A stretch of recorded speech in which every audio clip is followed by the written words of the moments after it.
Welcome back to Morning Joe, 8:38 a.m. Eastern Time, recapping the breaking news, fast-moving breaking news. Per a senior administration official, there is a prisoner swap underway right now between Russia, the United States, and other countries. That is all we know. That is all we can say. That is all we can report at this moment, Caddy.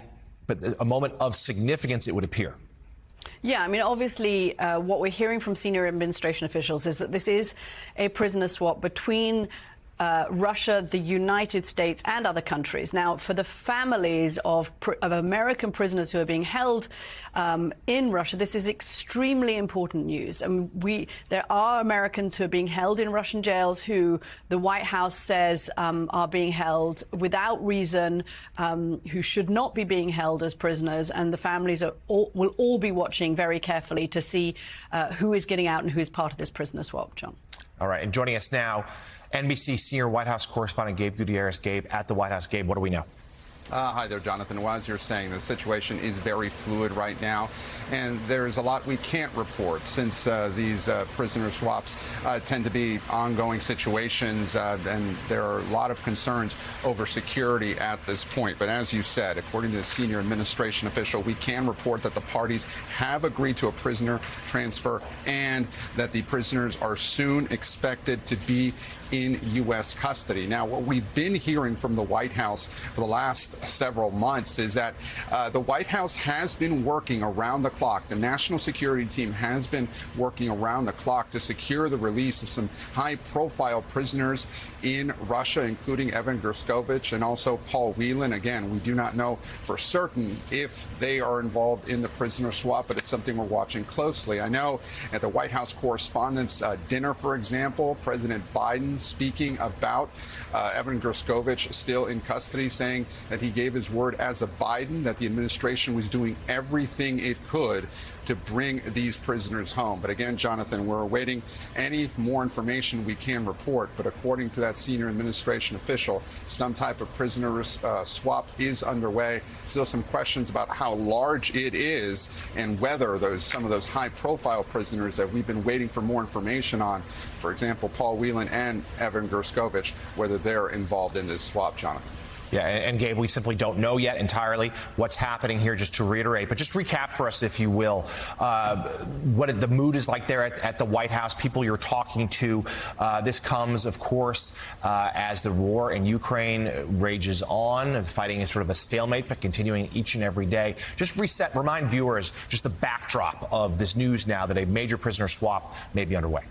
Certainly, Jonathan. And look, this is something that the Biden administration has placed a high emphasis on, and it is another foreign policy challenge that the White House has been dealing with over the past several months. Certainly a very tense relationship with Russia as the war in Ukraine rages on. And the family members of Paul Whelan had expected, for example, that he might be involved in some earlier prisoner swaps. Evan Gershkovich, of course, the Wall Street Journal and colleagues here at the White House have been waiting for any news on his potential release. He was, of course, sentenced to 16 years in a Russian jail just earlier this month. And the White House has been under increasing pressure to try and secure the release of any of these prisoners. And right now, what we're hearing, and again, the situation is very fluid at this point, but that there is some type of prisoner swap underway. We are eagerly awaiting any more details we can report as the situation continues to unfold, Jonathan. Yes, and to reiterate what, Gabe, you said a moment ago, we know there are a number of Americans who are currently in Russian custody. That includes Paul Whelan, the former U.S. Marine, Evan Gershkovich, the Wall Street Journal reporter. We do not know if they are involved with what's happening right now. We do know, as Gabe, as you just said, that the White House and the administration has made clear that Gershkovich not guilty of being accused of what Russia has accused him of being, which is some sort of spy.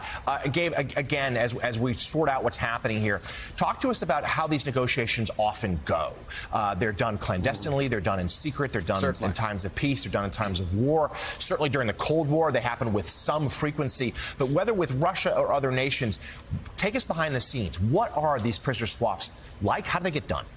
Look, we have heard previously from National Security Advisor Jake Sullivan that this is a very difficult thing to come together, and potentially, if it involves multiple countries, that it is extremely difficult to try and get these clandestine negotiations. It involves negotiations over many months, and certainly there have been some high-profile Russian prisoners in custody in other countries that perhaps Vladimir Putin could have been waiting for in order to trade some of these American prisoners. But this happens, these negotiations continue for many months, in some cases even years, and national security officials here at the White House say that it could go either way. And for the families of these prisoners, they get their hopes up. They think a prisoner swap could be on the horizon, but then those hopes are dashed because of world events. Certainly the war in Ukraine, the increased tensions between Russia and the United States